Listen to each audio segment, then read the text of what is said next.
I consider this project difficulty level to be about 7 or 8 out of 10.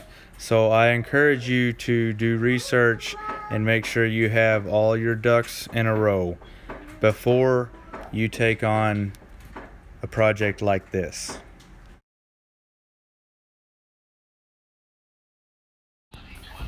Alright boys, let's talk about this.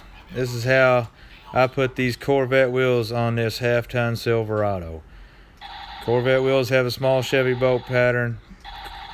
The truck has a big Chevy bolt pattern. I got these adapters on eBay. They're aluminum. They're crap. They cracked when I put one on. But I use them to mark my holes with a transfer punch. I put the transfer punch in there and I roll it around so that it makes a circle that I can put my center punch precisely in the middle of to mark where I want to drill the hole.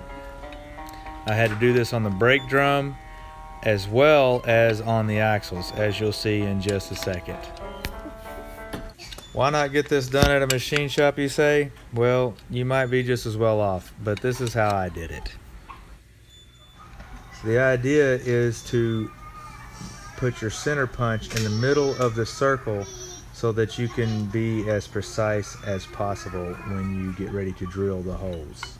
So here you see me marking the axle, but actually I think if I had it to do over, I would drill through the brake drum and into the axle with the brake drum mount bolted to the axle on the wheel studs. I think that would have been a better way to do that. But you can see the circles that I drew with the transfer punch, and I tried to be as precise as I could with the transfer punch. Wow. And marking the exact center of that circle.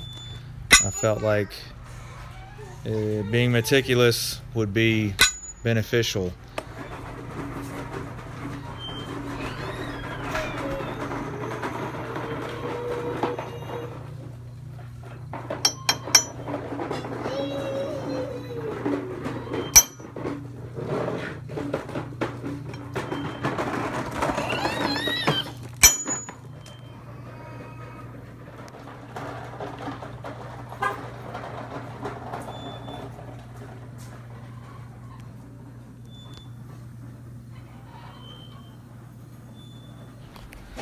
Okay, so I started out with probably about an 1/8 inch drill bit. Any just tiny small drill bit that you can find would work, because you want to start small and work your way up to the right size.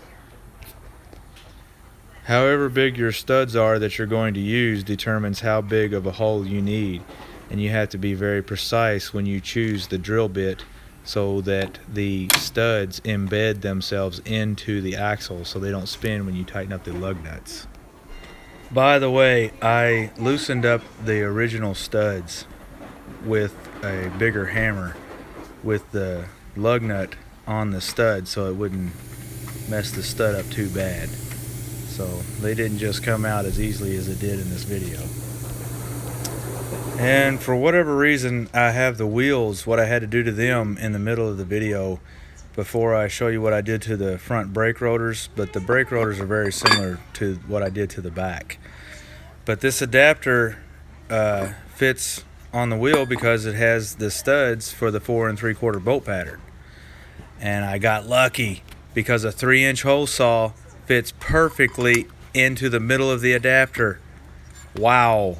That only happens every once in a blue moon, but I got lucky and the 3-inch hole saw went right through the middle of my adapter so that I can open up the middle of the wheel so that it would fit onto the shoulder on the half-ton Silverado. So now you can see in this next clip the adapter bolted firmly to the wheel, and you can see that it's well centered so that you take an even amount out of the center of the wheel. There's the factory Corvette lug nuts holding the adapter onto the wheel. They're tight and the adapter is held firmly in place so that it can guide the hole saw through the center. As you can see here, after I've drilled through there, and that ring was actually the last thin layer of wheel that was left as the hole saw cut through. I had to open up the wheel a little bit more than the hole saw, so I evenly filed it around the entire opening. I think I would rather have to do that than for the hole saw to have been too big. Now let's look at the front brake rotors.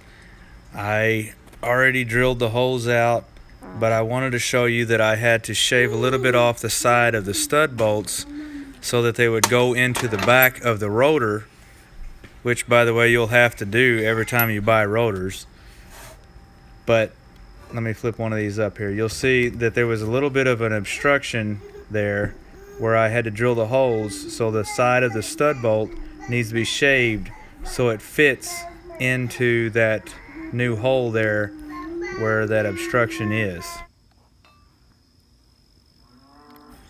And finally, in the next clip, I want to show you something that I overlooked while I was working on my wheels, is this little angled protrusion there on the brake drum. It's also on the brake rotor, but I did not at first file that angle onto the wheel.